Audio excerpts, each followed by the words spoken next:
Welcome to Sundays at Cafe Tabac, the podcast.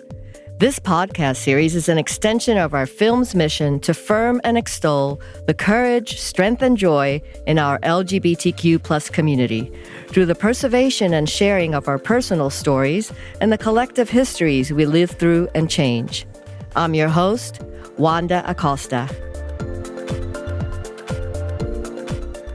Today, I'm so excited to welcome to the studio the fabulous and talented costume designer, fashion stylist, New York fashion icon, and the legend, Patricia Field.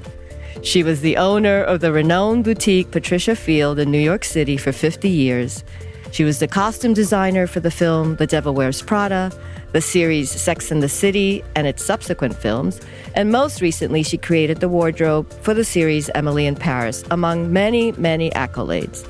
This month, Patricia published her memoir titled Pat in the City, published by HarperCollins Day Street, and we can't wait to talk about it. Welcome, Pat. Hi, I'm very happy to be here with you. We go back a long way, and now we're together doing something that we both have in common. Yes, the love of our New York City histories and our queer community and everything that we've done and we've all shared. Of it. Yes, Pat, I'm so excited to see you and to share today in your life story. My goodness, how exciting that you have this new memoir that's coming out. I know, it's very exciting, but I never really planned it, dreamed it. It just kind of, the whole thing evolved. My life evolved. And that's some life you've had, let me tell you. You're not kidding. I hope I still have a little left in me to have. I think you do. Speaking about life, geez, you started in New York City. Were you born and raised in New York City? I was born in Manhattan at New York Hospital. We moved out to Queens. I was a New Yorker because that's what I was used to. My family had a business in the city. My school was right across the street on East 76th Street. So you were like an Upper East Side gal. Yeah, well, yeah. I didn't think of it as Upper East Side in those days, but it's totally fine. I love New York. I love it. I'm so happy that I was lucky enough to be born here. And you've been living in New York pretty much your whole life. My whole entire life, with the exception of a trip here and there to my great apartment in Miami on the ocean. Or your fun trips to Greece and Mykonos. Oh, yes, Greece, of course. I was just in Greece recently. I spent about, 10 days or so there with a very good friend of mine. Yeah. It's kind of a place that I always go back to. Of course. I have a social life out there. And you need a break, too, from all of these, work schedules that you have. I can't keep up with you. I can't keep up with me either. You have to talk to Erica how it happens. She's the one that holds me together. Well, that's always a godsend to have a wonderful assistant to help you with all of those schedules. I'd kill myself without her. So you were born uptown on the East Side, New York City bred gal. Were you always into fashion? If I recall, your parents, were they in textiles? They were in dry cleaning. Dry cleaning. I always had, I guess, looking back, I didn't realize it, of course, at the time, but looking back, I always had a consciousness of fashion and Hollywood. I used to love to read those magazines back then, Ava Gardner. It was called Photoplay, I think. And I was hooked on Photoplay. My family moved out to Queens when I was about, maybe 10. Manhattan was in my blood. I went to NYU. Mm-hmm. Did you ever hang out at the dry cleaner with your family? I did. My mom used to give me little hints, tips, telling me this fabric is silk. You have to use something organic to take out a spot. Right. Things like that. Yeah. Do you think you were influenced at all by seeing clothes and touching fabric and seeing the stuff going around?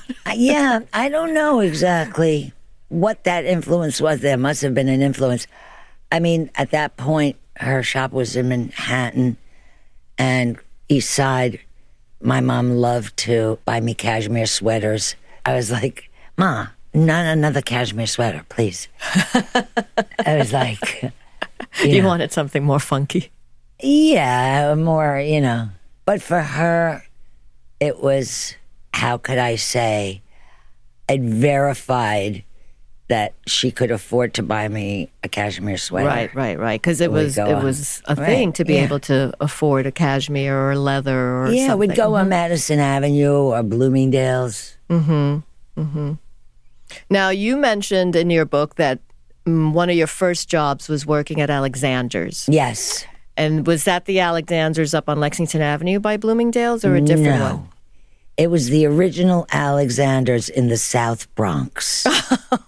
And I used to drive my little car there, and it was fine. I mean, I was never, in my mind, I wasn't, let's say, high-class things or expensive. It never really impressed me. Right. I was really happy to be in Alexander's. I did a great job. What department did you work in? I started in accessories, but then I was transferred to blouses. There was a blouse department in those days. And I mentioned it in the book, I picked up the department because when I got into that department, it wasn't well displayed. Right. So So you enhanced the department. I bought some bust forms and I set them up on the table. It was in our department. And I ironed them. They looked nice because they were in some kind of plastic bag. It was a mess. Right. And, yeah. And so you showcased the blouses on forms and took them out of their packaging, and then you sold them. Yes, all of a sudden. And I mentioned it in my book.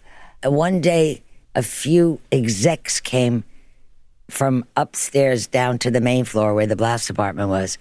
They came to find out why the business was booming in the blouse department all of a sudden. And I said, well, take a look. I got these mannequins. The blouses are pressed. They look beautiful. And they're appealing to people.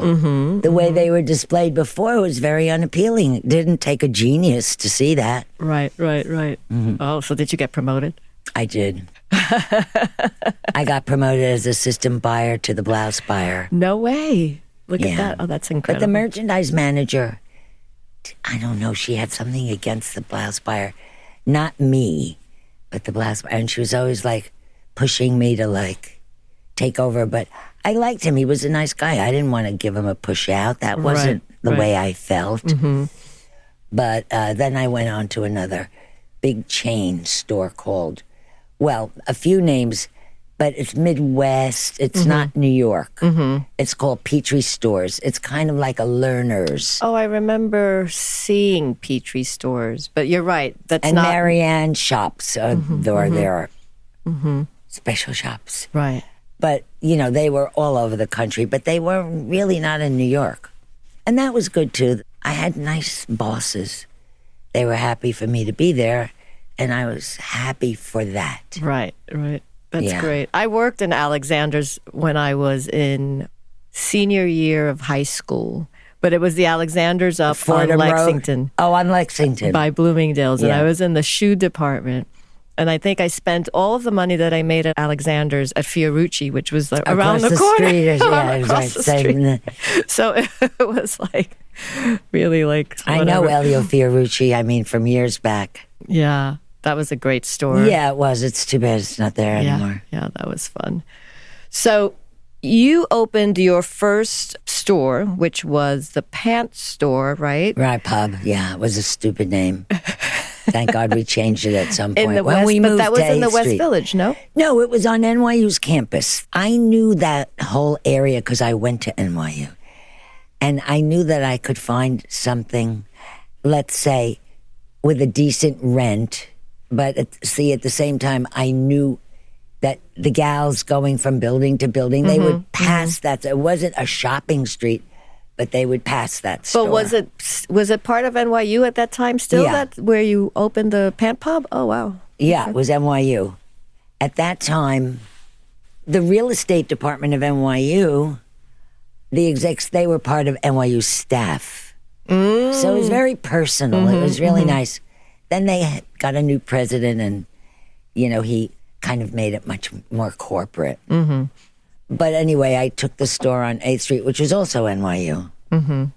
In, I think, 71. Right. Something like that. And what was the impetus for Pants Pub? Like, what made you think that a store that only sold pants or predominantly sold pants was going to be successful? You know what? It wasn't just pants. It was a new look. It was like, I'll give you the names of certain. Mr. Pants, for example, was a manufacturer. Sir for Her. I love Sir for Her. The whole aesthetic was like changing, and I was into it. That's what I opened my original store with, because I knew the owners, the principals of these places. Yes. And the manufacturing. Exactly. Now, didn't you, if I'm not mistaken, weren't you one of the first people or the first person to introduce a pant that was like a legging? Oh, yes. I was inspired by Olivia Newton-John in Grease.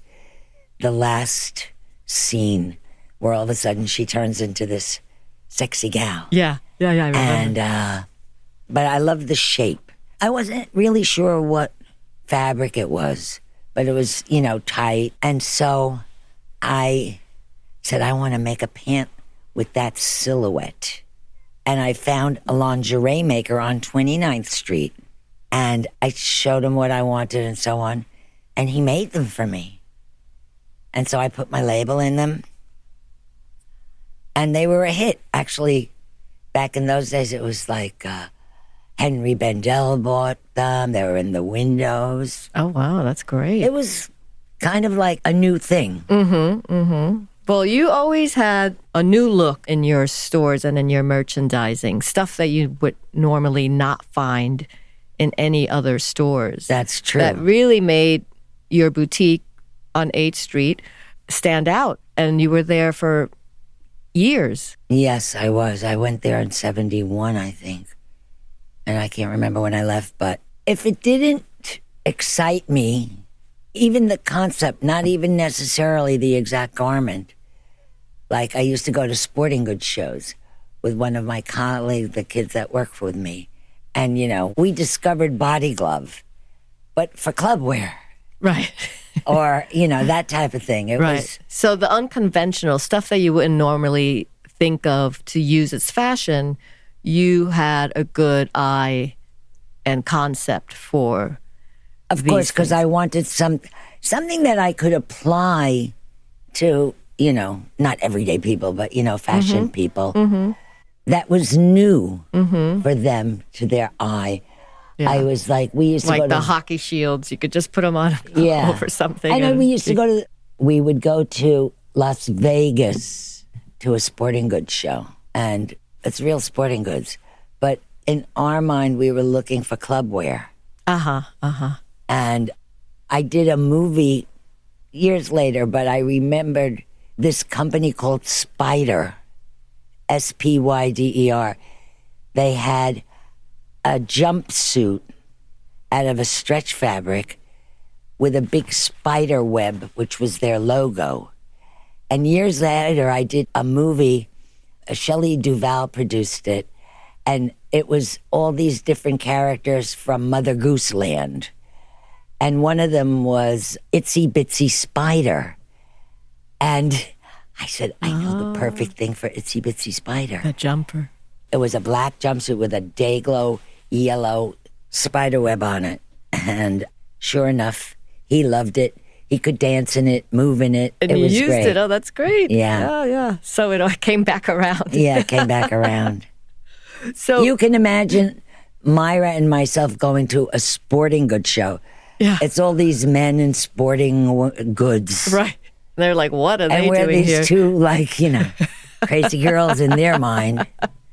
But that gave us a market that the fashion people, they hadn't discovered. And you get ideas, right? You get ideas of different shapes, silhouettes, fabrics, materials to use. It makes perfect sense. Yeah. I mean, if you're a creative person like yourself, You know, you Right. can come up with different looks. Yeah, well, today, a lot of the fashion gets its inspiration, I believe, from sporting type or very casual kind of things, but ours were Right. off the walls. Right. Oh, always. And I love that. And that was what's so great about your store and about, everything that you've done. So when you chose to open up on 8th Street, you were familiar with the neighborhood. I was also NYU was my landlord. NYU was your landlord. You So lived I above moved. the store as well. Yeah. Yeah, I took the loft on the top floor. And your staff was also quite eclectic and They were. colorful. Very. Just the same way as how you merchandised your store with your clothes, I felt like you also merchandised your store with your employees. How did you do that? How did that come about? What were you looking for, if you were looking for anything, or if did it happen naturally that people come into the store and apply? I wanted creative visual kids working in my store because I felt that if they put themselves together in an interesting way, they could put my clients together in an interesting way. And that was one of my main parameters. If you came into my store, looking like Joe Blow, I was like, you're not for me. I wanted the creative kid. Because you felt they had an eye already. They had an eye because you and could an look at them and aesthetic. see that they had an eye, as well as a few designers, young designers that I also had in my store. Isabel Toledo. Oh, wonderful. Yes. You may not know Carmel Johnson, but she was really great. She lives in Paris now. When I went to do Emily, I saw her. And her husband, Bruno Schmidt, who, Yep. they're back in the day kids. Yeah. She's a mom now with kids and Right. lives in Paris. And Wonderful. yeah. You've seen a lot of people grow Yes. into their own careers and move on as well from, employees that you had. Right. But I was definitely inspired by the visually creative. You could see it. Now, you also had a lot of employees that were what people would call at the time fringe community, whether they were queer or transgender or other. And that also stood out in your boutique. And as you know, I'm not going to be the first one to say, you were always called sort of the den mother of a lot of these club kids or perhaps folks that wanted to live their life differently or actually maybe couldn't go home because they were different. So they were looking for their own lives. Well, I think, you've enumerated what was there. But really, for me, if you caught my eye with your presentation, that played a very big role, and I kept talking to you. It didn't matter who you were, where you came from. You just had to No. bring something that stood out to you. Yeah, the way you put yourself together. And was that a plus for the store? Like, how did the patrons that came in to shop, how did they engage with the staff and Yeah, did it I help? think it was a plus because, once in a while I might have hired someone who maybe looked good when I saw him somewhere, but he didn't really have the charm.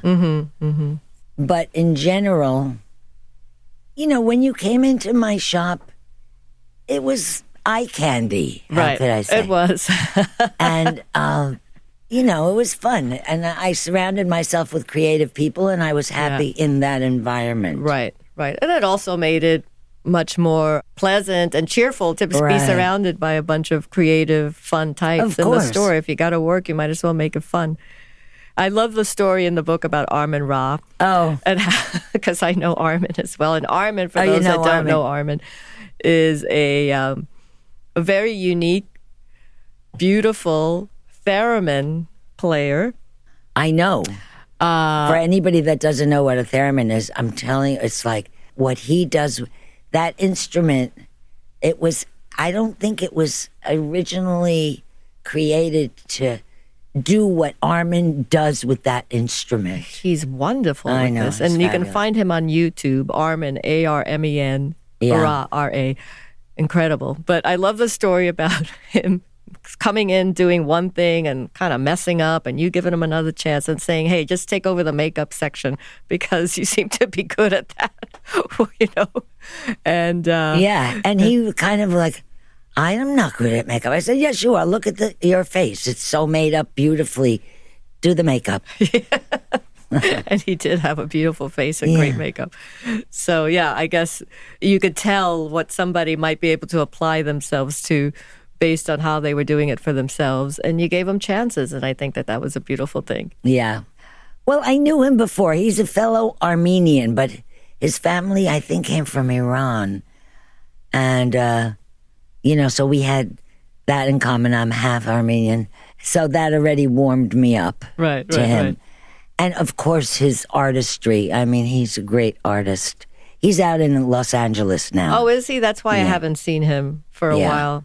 So when you opened the store in 71 and then you were there for quite some time, how would you say the West Village was then? And then how did that evolve? Did you see any change in terms of like in your store from when you first opened and obviously the neighborhoods and gentrification and things changing? Like how did that, if at all, affected your business or how you would merchandise the store? Because, times change. Yes, but I tell you, when I was on 8th Street, it was very eclectic and a very interesting place to shop. Little by little as NYU took over, it kind of lost its Edge? Edge. And I think I was there at the best time. Because even when I was in high school, two of my friends from Flushing High School, we used to go down to the Village, 8th Street, Lower East Side, Henry Street Playhouse. Because what was it, like creative, artsy, hippie, gay? Like what was the West Village like when you first opened up? It was always on the artsy side. It was also very gay. It was also individual ownership. People had their own shops. There was no chain stores. Oh, like or mom any- and pop individual stores. Right. Yeah, kids, young people. It catered to a young crowd. Right. 8th Street. Right. Which, I miss that actually. I miss it too. But it was affordable too. Like people could have those kind of stores then. Absolutely. I remember when 8th Street it was after, obviously a little bit after you opened, but there were a lot of clothing stores, a lot of shoe stores, a lot of very, unique niche stores Right. before it all shifted. Well, yeah, it started to shift when it became overrun with shoe stores. Because then it was only shoe stores. Yeah. It's so funny how that happened, right? So I want to switch it out a little bit and hear more about how then you got involved in costume design and film work, because that's been such a wonderful career. And what a wonderful way to sort of like segue out of what you were doing in the store. Well, I have to say, and I said it in my book, I owe it to Candy Price, who was a friend of mine back in the day. And I get a phone call from, hi, Pat, it's Candy. I'm in Pittsburgh. I'm working on this movie. Karen Arthur's the director. She asked me for a suggestion or for a recommendation of who could do the costumes. Candy was a visual and environmental artist. I said, great. Well, I had never done what am I getting myself into? I had never done anything like a movie before, but Right. it was exciting, something new. Yeah. And I went down to Pittsburgh, and that was the beginning. I always thank Candy Price for That's wonderful. that. Wow. Do you still see Candy? Are you still I friends? do. Yeah, good. I do. Well, that was a start. And now She was look. at the book. Oh, she was? I should send her a little thanks for coming. That reminded me. Yeah, you just had your memoir book launch at the Rizzoli bookstore Exactly. in New York City. And I was really happy to do it there because, I don't know, for me, it was a book. It was something new. And I went to a book signing of friends of mine, the Blondes, prior. And I was like there, and I was like, this is nice. I want to have my book. I want to have my book signing here. Yes. So I spoke with the main man, Charles, and they said, sure, we'd love to have you. Yeah, it was good. And was it packed? Were you excited? I was very excited. It was a lot of work, but it was good work. I didn't want to have it in a club or anything. Right. You know what I mean? People know me like that. But I was like, no, this is my book. I want a respectable, fabulous. When I went there, I said, this is the place. Yeah. That's great. I was really happy with all of it. And they were so cooperative with me. They were so welcoming. I was very, very happy. You can still always do something in a club or a lounge, but it's great that you did the main launch at Rizzoli. You're right. Because it deserves that. Your story is so wonderful. I felt that it deserved it. Yeah, and you've done so much and so much for the city as well. So I think that's a perfect spot to have it. Yeah, but the blondes really inspired me for that one. I let them know. Actually, I invited them, but they were having their fashion show the same night. Oh, right, because it was still Fashion Week. It's Fashion Week, yeah. So the never-ending fashion weeks. Oh, I know, but but did you have a show this year? Sometimes no, you do we shows. didn't. We did a show last season. In a really nice spot on the west side on the Hudson River. It was great. But we didn't do one this season. The book, there was just a lot going on in the scheduling. Right now I opened yesterday. I mean, for a few years now. Your gallery? An art. I said I want to do an art fashion gallery because I have all these young designers in my Bowery store that I want to create a space for, their handmade, hand-done. One-of-a-kind pieces. One-of-a-kind, exactly. And so that's where I am now. And where is your art gallery? It's on East Broadway, 200 East Broadway. And is that anyone can go? You don't need an appointment. No. You can just go and look at everything. Yeah. Oh, that's great. And you have online presence, I see. Exactly. You can also buy things online. Yes, that's attached to the gallery. Great. Well, for all those folks out there that are looking to see what Pat's doing at the moment, you can either go to the store in New York, and if you're not in New York at 200 East Broadway, you can follow Pat on Patricia Field on Instagram, and you can see some of the one-of-a-kind creations and purchase online. Follow those links. Yes, ma'am. Now, you most recently, and I know things have shifted, were doing costume design for Emily in Paris, which not only was that a very successful series, but that also comes after you've done the most popular series, I think, of them all, the Sex and the City. It turned into something. It really did, and films and everything else. I never really go into anything with that idea in mind. It's, I go in and I do what I'm inspired to do, and if it turns out well, I'm very happy. I just have my formula. Right. You don't have any pre-ideas. But when you go, just to ask you technical questions, when you go to, let's say, one of those film meetings and they give you an overall sort of idea of what the characters are like and what they're supposed to portray, and then from there you use your formula and pull clothes? Well, actually, in my experience, by the time a film meeting comes about, I've already met the main characters.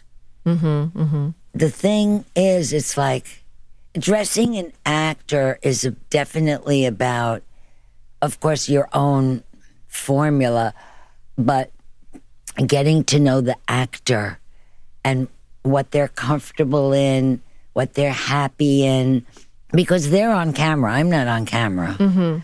And it's very, very important to personalize your relationship. I mean, Sarah Jessica, Kim Cattrall, it's personal. So you take into consideration how comfortable they are in certain clothes and how they're able to move in them and be those characters. Yes, for sure.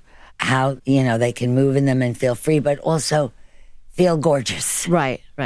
And be happy. Emily in Paris, which I did two seasons of, Lily is so lovely and so professional. And she was on her way to Paris. She said, I'm going to stop in New York and come to your gallery. I said, great. I'll run around and buy some pieces for you, sight unseen, and we'll start from there. Right. And that's how that happened. But I really respect her because she's such a pro. For a young lady, she's fantastic. That's great. Now, if somebody said to you, like, hey, Pat, I know you got me, like, this hat that you want me to wear with this outfit, but I hate wearing hats. I'm not going to wear a hat. Like, I never force anybody. As I say, I am not on camera.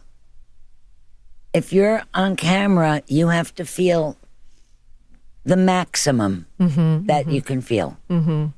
Otherwise, I'm not doing my job. Right. That's really important. I have to ask you, how was it working with Meryl? Because, of course, we love Meryl. I love Meryl. Meryl was my favorite actress for years.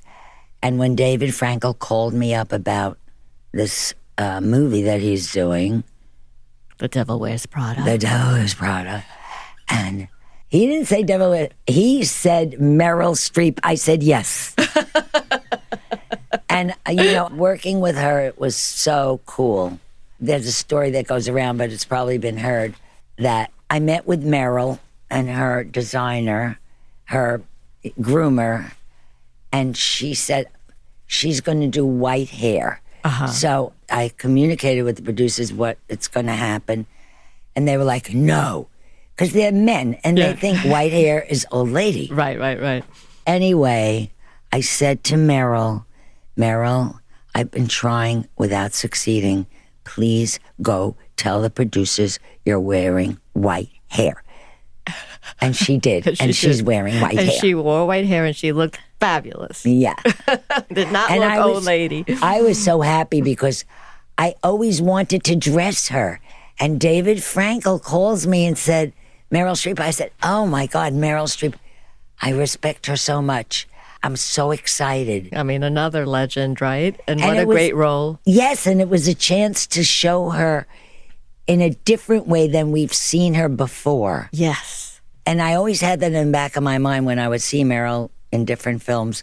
And I was like, I'd love to dress her, and give her a wow factor. A new look, Yeah. And it happened. It was great. Oh, that was great. Yeah. I love the costumes in that movie. You did a great job, Pat. As you always do. One of the designers that I most respect is Melina Cananero. And she was sitting right behind me at the Oscars. Oh, wow. Because we got nominated. Yes. And I was like, I don't care if I don't win it. I love Melina Cananero. She's fantastic. She's a great designer. She deserves it. She did Marie Antoinette. That year she did. Yeah.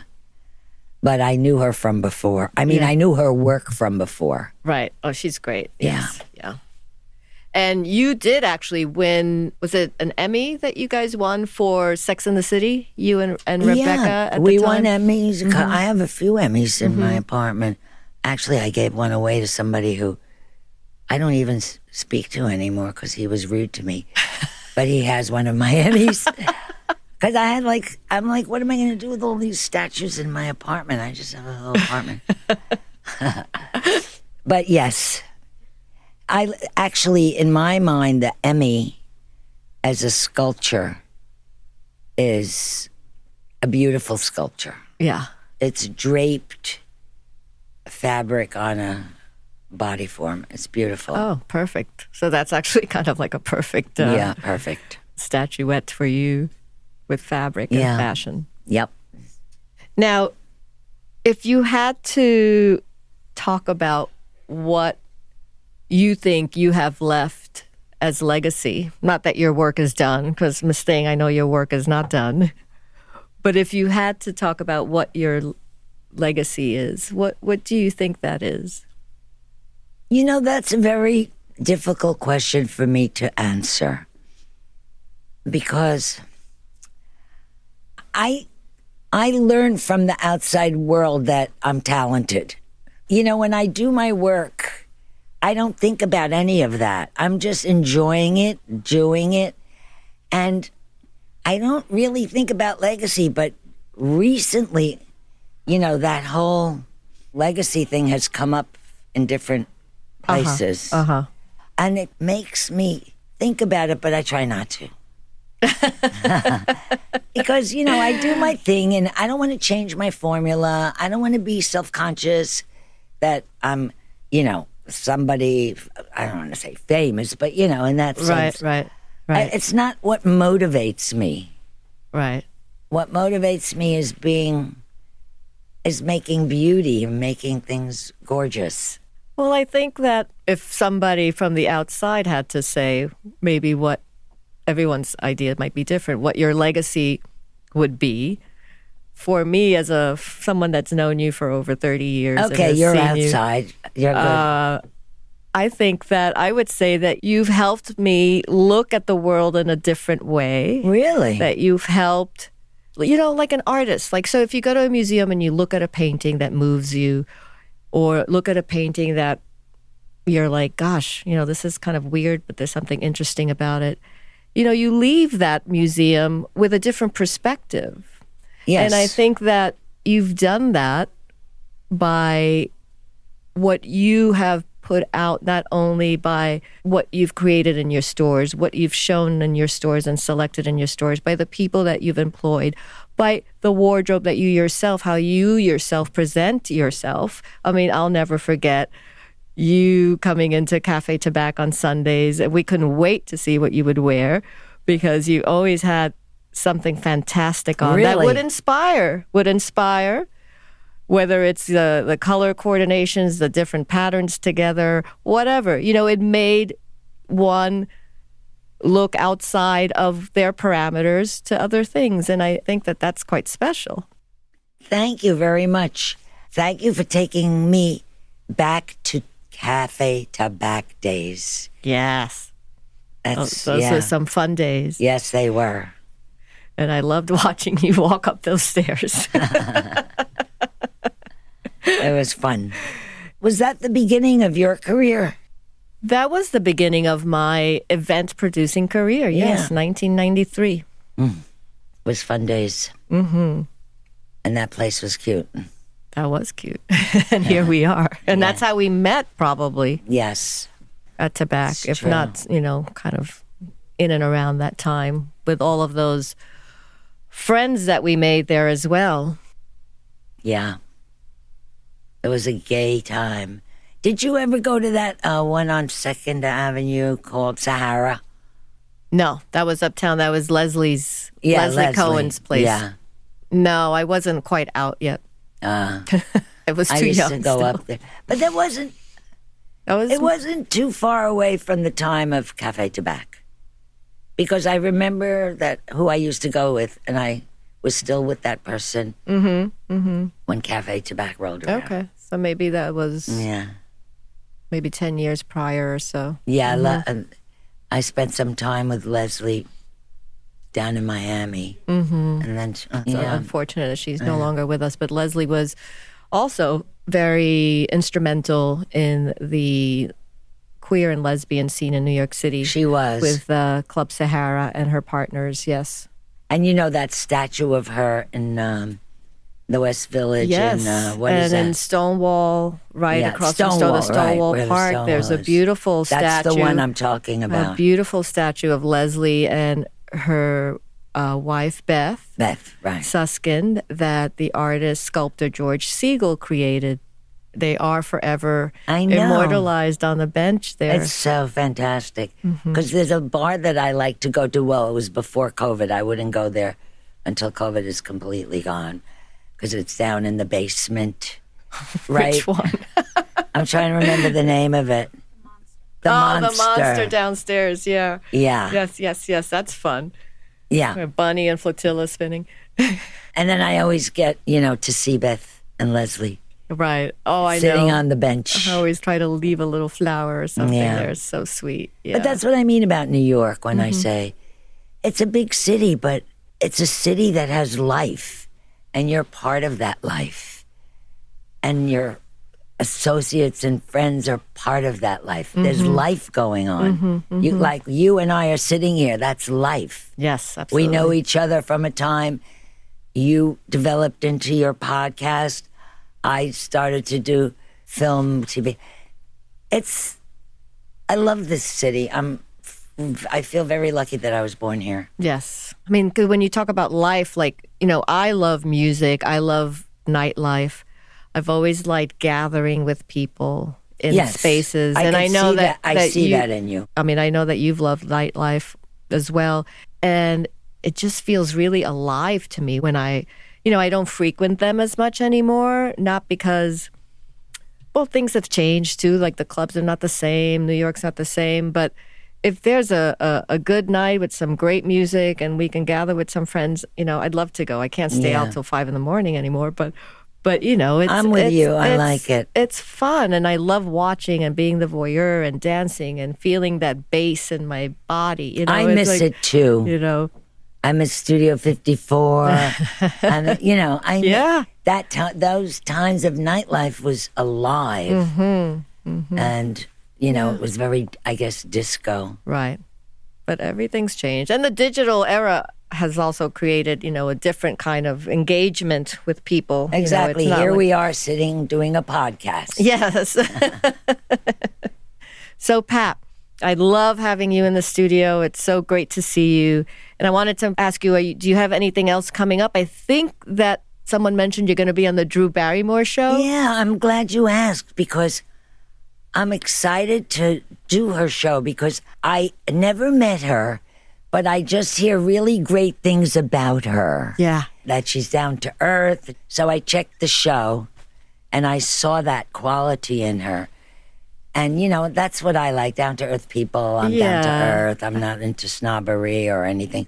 I think it's on March 1st that they're going to air the episode. They're going to air it on March 1st. Great. Oh, so we'll have to make sure we tune in for the Drew Barrymore show with Pat Field. And Yay. Drew Barrymore. Drew's a sweetheart. I met her many years ago. I only hear great things about her. Yeah, she's great. I think it's really important if you're an intelligent and feeling human being, you don't take yourself seriously to the point where you think you're something special. And that are the words that I'm going to part with. Stay real. Don't make yourself a faker. Amen. Amen.